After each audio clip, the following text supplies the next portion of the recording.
ఎంతో శ్రమించి ఈ పనిని తమ సొంత పనిగా భావించి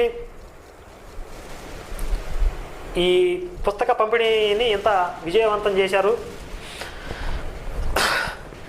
అయితే నేను ఒక విషయం చెప్పాను, ఇందులో మీరు సొంతంగా పుస్తకాలను పంపిణీ చేయలేకపోతే దానికి సంబంధించిన విరాళం ఏదైతే ఉందో ఆ విరాళాలు మొత్తం మాకు కనుక పంపిస్తే ఆ పుస్తకాలను మేమే పంపిణీ చేస్తామని చెప్పాం.